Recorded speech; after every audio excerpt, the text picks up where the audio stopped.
Imagine opening your window at midnight and feeling air that is still too hot to sleep. The streets are warm, the buildings are radiating heat, even the breeze offers no relief.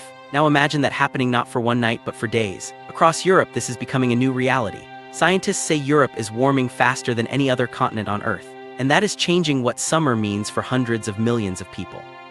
For generations, European summers were known for vacations, outdoor cafes, beaches, vineyards, and long evenings. Today, those same summers are increasingly associated with record-breaking temperatures, wildfires, water shortages, and health emergencies.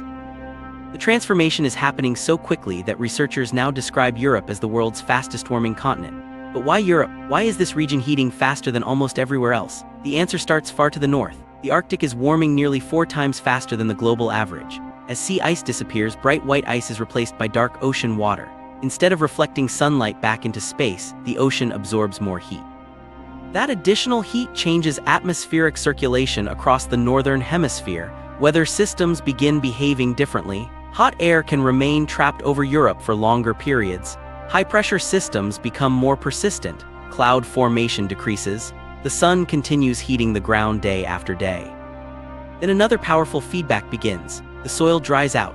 Normally, wet ground uses much of the sun's energy to evaporate water. That evaporation naturally cools the surface. But when the soil becomes dry, almost all of that energy goes directly into heating the land and the air above it. Each hot day makes the next one even hotter. Europe is especially vulnerable because many regions experience long dry periods during summer. Once the landscape loses its moisture, temperatures can climb rapidly. Cities make the situation even worse. Walk through any major European city during a heat wave. You'll see dark roads, concrete buildings, glass towers, parking lots. All of these surfaces absorb enormous amounts of heat during the day. After sunset, instead of cooling quickly, they slowly release that stored energy back into the air. Scientists call this the urban heat island effect. In some cities, nighttime temperatures can remain several degrees warmer than nearby rural areas. That difference matters far more than many people realize. Our bodies depend on cooler nights to recover from daytime heat.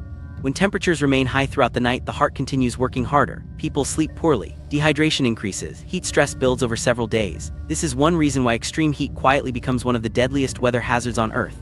Unlike hurricanes or earthquakes, heat rarely destroys buildings. It attacks people instead, older adults. Children, outdoor workers, people with chronic illnesses. Many victims never make the headlines, but every summer hospitals across Europe prepare for another wave of heat-related emergencies. Doctors see more dehydration, more heat exhaustion, more kidney problems, more cardiovascular emergencies. The danger extends far beyond human health. Agriculture begins struggling almost immediately. Fields dry faster, farmers need more irrigation. Some crops stop growing efficiently once temperatures pass critical thresholds. Fruit quality declines, harvests shrink. Livestock experience heat stress and produce less milk. Water becomes increasingly valuable. At the same time, forests become tinderboxes. Leaves lose moisture, dead vegetation accumulates. One discarded cigarette, one lightning strike, one spark from machinery. Suddenly an entire hillside is burning. Wildfires across southern Europe have become both more frequent and more intense. Entire villages have been evacuated. Historic forests have disappeared. Wildlife habitats have been destroyed in a matter of hours. Even regions that rarely worried about wildfires decades ago are now preparing for longer fire seasons. Heat also affects infrastructure in surprising ways. Road surfaces soften, railway tracks expand, bridges experience additional thermal stress, power lines become less efficient, electricity demand surges as millions of air conditioners switch on at the same time. Power grids operate under enormous pressure.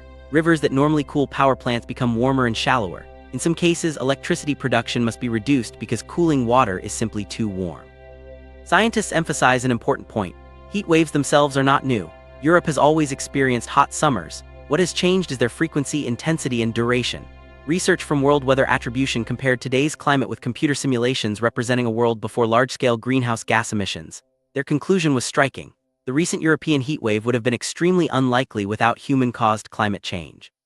Climate change does not create every heat wave. Instead, it raises the baseline. Imagine climbing a staircase. Every new step begins from a higher level than the previous one. Likewise, today's weather starts from a warmer climate than it did decades ago. Natural weather variations still occur, but they now operate on top of a warmer planet. That means records become easier to break. The World Meteorological Organization reports that Europe has warmed at roughly twice the global average over recent decades. This trend affects glaciers as well. In the Alps, glaciers are melting faster than ever recorded. Scientists now monitor something called Glacier Loss Day. This marks the point when all winter snowfall has melted away and glaciers begin losing ancient ice instead. In recent years, Glacier Loss Day has arrived earlier and earlier. Some glaciers have lost more than a meter of ice within just weeks during severe heat waves. The consequences extend beyond Europe. Glaciers act as natural water reservoirs. As they disappear, rivers become less reliable during late summer. Communities downstream face increasing challenges for agriculture, drinking water, and hydropower. Heat also affects the oceans. Marine heat waves are becoming more common. Warmer seas stress coral reefs. Fish populations move toward cooler waters. Entire marine ecosystems begin shifting.